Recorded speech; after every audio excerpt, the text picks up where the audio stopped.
नमस्कार मित्रों। आज मैं जासूस ज्योति मल्होत्रा के बारे में बात करना चाहता हूँ। और इसकी स्टोरी जब मीडिया में देखी तब मुझे कांग्रेस के दौर में पाकिस्तान की एक जासूस माधुरी गुप्ता की याद आ गई। माधुरी गुप्ता भी बहुत हाई प्रोफाइल जासूस थी। वह आईएफएस थी, सिविल सर्विसेज पास करके उसने इंडियन फॉरेन सर्विस लिया था। पाकिस्तान में वो फर्स्ट ऑफिसर के तौर पर तैनात थी। उसकी उम्र करीब 40 से 41 साल थी। अच्छा, ये जो आईएसआई वाले या रा वाले जो मतलब होते हैं, जो प्रोफाइलर होते हैं, किसको जासूसी का काम देना है किसको नहीं देना है, इनकी प्रोफाइलिंग बड़ी जोरदार होती है। इनको एक्चुअली प्रोफाइलर कहा जाता है। उन्होंने देखा होगा कि 40 साल की महिला है, माँ बाप नहीं है, बहन कोई नहीं है, एकमात्र भाई है, अमेरिका में सेटल है, उसको बहन से कोई मतलब नहीं है, शादी नहीं की है। तो प्रोफाइलर को तुरंत लग गया कि इसे आराम से अपने जाल में फंसाया जा सकता है, क्योंकि ऐसे लोग एक्चुअली अकेलेपन का शिकार होते हैं। इमोशनल बातें कहने के लिए इनके पास कोई नहीं होता, या किसी की बात सुनने के लिए इनके पास कोई नहीं होता। तो एक जमशेद उर्फ जिम्मी करके आईएसआई में कर्नल रैंक का ऑफिसर था, पाकिस्तान सेना का, थोड़ा हट्टा कट्टा जवान था। आईएसआई ने उसको लगा दिया कि तुम माधुरी दीक्षित को अपने जाल में फंसाओ। उसके बाद से 2-3 पार्टियों में जिम्मी उर्फ जमशेद से माधुरी दीक्षित की मुलाकात होती है, बातचीत आगे बढ़ती है, माधुरी दीक्षित उसके प्रेम में पड़ जाती है, और इतना ज्यादा प्रेम में पड़ जाती है कि इस्लाम कबूल करके जमशेद से निकाह भी कर लेती है। अच्छा, इन लोगों को ये पता नहीं होता है कि आईबी और रा की नजर इन लोगों पर हमेशा रहती है। आईबी की नजर में तुरंत माधुरी गुप्ता आ गई, लेकिन अब इतनी बड़ी अधिकारी को, जो विदेश सेवा की अधिकारी है, उसे बगैर किसी सबूत के नहीं पकड़ा जा सकता। तो अब केवल विदेश में शादी कर लेने मात्र से कोई व्यक्ति आरोपी नहीं बन जाता, क्योंकि हमारे एस जयशंकर भी म्यांमार में राजदूत रहने के दौरान एक म्यांमार की महिला से शादी की है। या इसके पहले जो KR नारायण, जो भारत के उपराष्ट्रपति थे, वह भी भारतीय विदेश सेवा के अधिकारी थे। वह भी संयोग से देखिए म्यांमार में तैनाती के दौरान एक म्यांमार की महिला से विवाह कर रही है। तो सिर्फ विवाह करने मात्र से कोई व्यक्ति आरोपी नहीं होता, उसके खिलाफ कुछ सबूत, ठोस सबूत मिलना चाहिए कि यह व्यक्ति सच में जासूस है कि नहीं। अच्छा, मजे की बात यह है कि उस वक्त केंद्र में गृह मंत्री थे पी चिदम्बरम, लेकिन तब की आईबी और रा ने पी चिदम्बरम को इस मामले से दूर रखा। सोचिए क्यों दूर रखा हो? क्योंकि पी चिदम्बरम और कांग्रेस और राहुल गांधी, इन सबकी भूमिका भारत को लेकर संदिग्ध रही है। ये रहते जरूर भारत में, खुद को भारतीय जरूर कहते हैं, बट इनकी, अब मैं क्यों बताऊं, मुझे खुद भी नहीं समझ में आ रहा है कि उस वक्त जितनी भी मीटिंग हुई थी रा और आईबी ने, तो उसमें पी चिदम्बरम को अपने ही गृह मंत्री को इस बारे में कोई इंफॉर्मेशन नहीं दिया, बल्कि माधुरी गुप्ता के खिलाफ पूरी घेराबंदी बाहर से की। उसके बाद इन लोगों ने प्लानिंग ये किया कि कुछ फॉल्स इंफॉर्मेशन भेजे गए माधुरी गुप्ता के पास। अब ये जानने के लिए कि अगर ये फॉल्स इंफॉर्मेशन माधुरी गुप्ता अपने पाकिस्तानी काउंटर पार्ट तक देती हैं, तो इसका मतलब ये साफ हो जाएगा कि ये माधुरी गुप्ता जासूस है। तो इस तरह से कुल 12 फॉल्स इंफॉर्मेशन किए गए, और उनकी ट्रेसिंग से और उनकी उससे साफ हो गया कि माधुरी गुप्ता बहुत बड़ी जासूस थी। उसके बाद भी पी चिदम्बरम को कुछ नहीं बताया गया। उन्हें दिल्ली बुलाया गया और एयरपोर्ट पर ही गिरफ्तार कर लिया गया। गिरफ्तारी के बाद उनके बताया गया कि आपको क्यों गिरफ्तार किया जा रहा है। सबूत सब थे, उनके खिलाफ केस चला। फिर अब आप जानते हैं भारत की अदालतों में केस धीरे धीरे चलता है। उन्होंने बचने के लिए काफी हाथ पांव मारे, लेकिन उनके खिलाफ इतने पुख्ता सबूत जुटाए जा चुके थे कि कोर्ट ने उन्हें 14 साल की सजा सुना दी।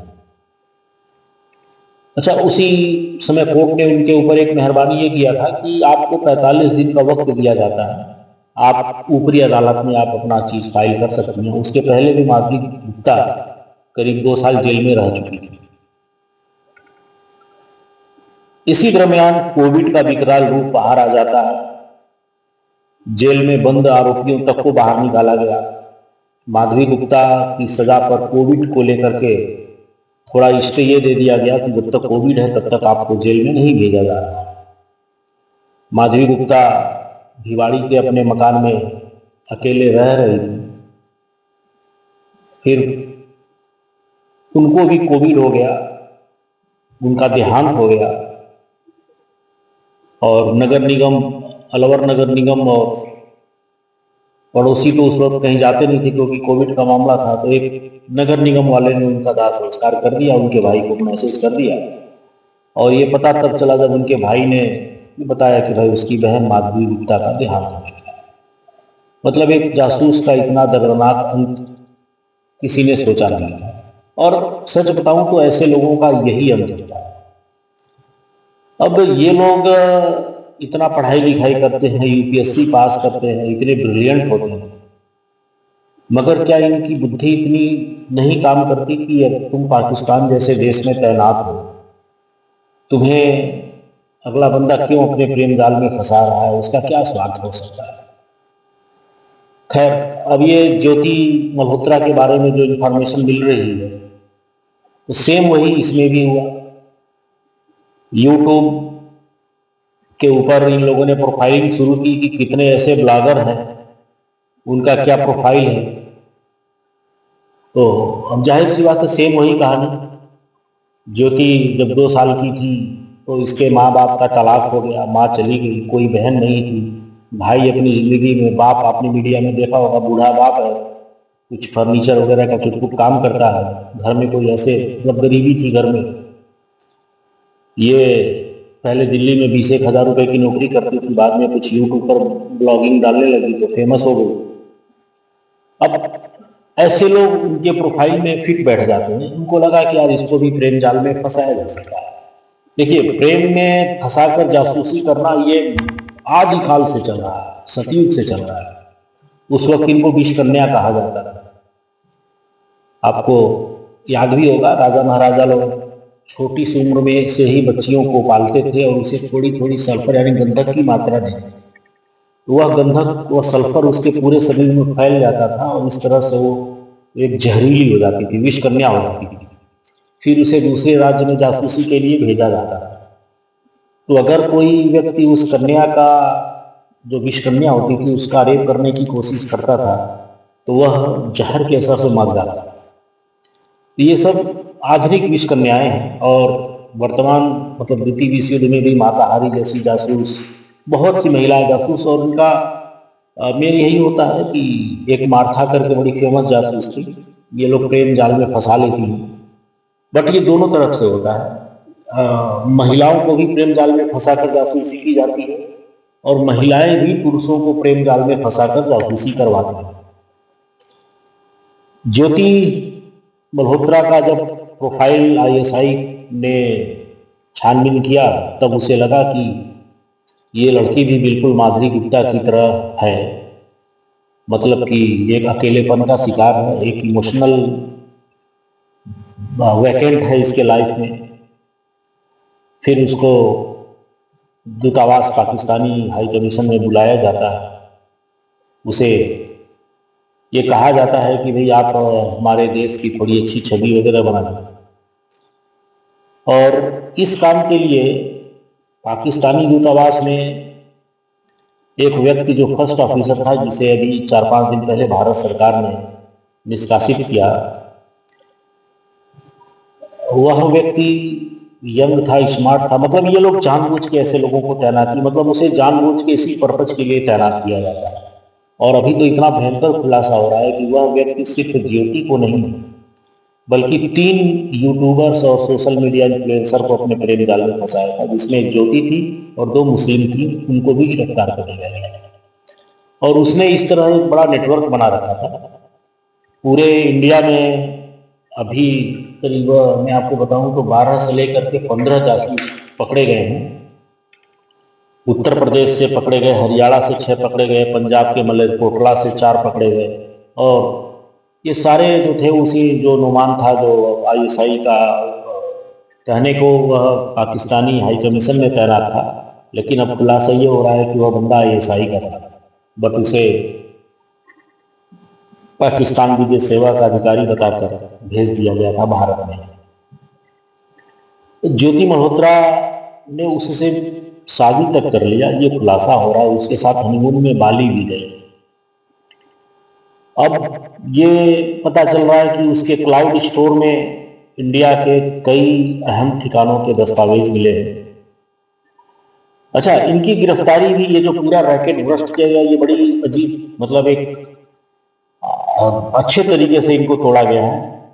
सबसे पहले एक व्यक्ति के ऊपर नजर रखी गई थी, क्योंकि वह व्यक्ति बार बार दिल्ली स्थित पाकिस्तानी एम्बेसी में जाता था,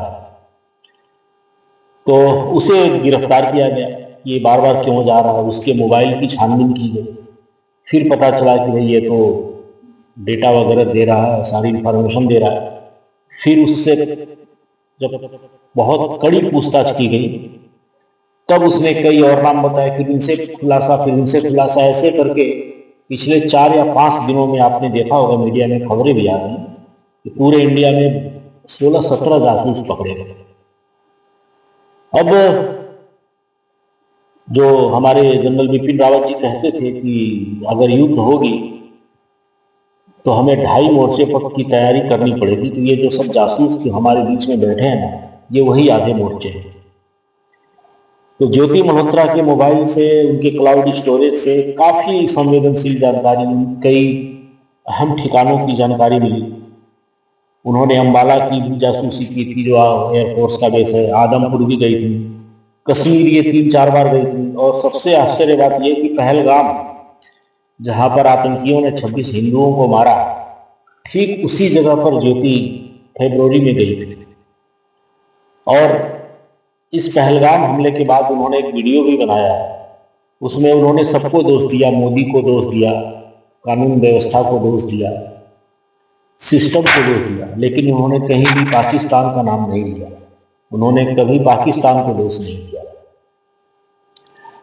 अब वह पाकिस्तान में जाती हैं, बहुत वीआईपी की तरह उनका वेलकम किया जाता है। पंजाब प्रांत की मुख्यमंत्री मरियम नवाज उनसे गर्मजोशी से मिलती हैं, मरियम नवाज इनको घुमाती है। आईएसआई का बड़ा अधिकारी शहजाद राणा का मोबाइल नंबर उनके फोन में सेव था और उन्होंने उसको इंडियन नाम से सेव करके रखा था, विक्की राणा करके से विक्की करके सेव रखा था। और अब उनके मोबाइल के फोरेंसिक जांच में बहुत खतरनाक खुलासे हो रहे हैं, जो आगे आते रहेंगे। तो ये जो इस तरह के जो जासूस लोग होते हैं, ऐसा नहीं होता कि सभी लोग जासूसी सिर्फ पैसे के लिए करते हैं। कई लोग एक इमोशनल वेकेंट का शिकार होते हैं, मतलब उनकी लाइफ ऐसी होती है कि वो एकदम अकेलेपन का शिकार होते हैं। तो ये प्रोफाइलर लोग उनको अपने जाल में फंसा लेते हैं और उनको पैसा भी देते हैं। आप ज्योति की लाइफ स्टाइल देखिए, साफ लग रहा है कि उसे करोड़ों रुपए आईएसआई से मिल रहे हैं। वह पूरी दुनिया घूम रही थी, 3-3 बार पाकिस्तान गई, इंडोनेशिया गई, श्रीलंका गई, भारत के कोने कोने में घूमी है। उसके पहले अजरबैजान भी गई है, टर्की भी गई है, तुर्की भी गई है, सब जगह गई है। तो और उसकी यूट्यूब से इतनी कमाई भी नहीं, और आप उसके पहनने का स्टाइल, उसका मेकअप देखिए, तो साफ लगता है कि आईएसआई उसको काफी पैसे भी दे रहे थे। और हमको एक तो ये चीज भी देखना है कि अगर हमारे आसपास कोई इस तरह का कोई अकेलेपन का शिकार कोई बंदा है, तो हमें उससे बातचीत करनी चाहिए। इसके पहले कि दुश्मन उसका फायदा उठाएं, हमें उनके ऊपर नजर रखनी चाहिए। कहीं ऐसा ना हो कि ये हमारे बीच में जासूस हों और हमें पता ही ना हो। और अभी आगे देखिए कितने बड़े बड़े लोग पकड़े जाते हैं। ठीक है मित्रों, इसी के साथ अपनी बात में खत्म करता हूं। नमस्कार।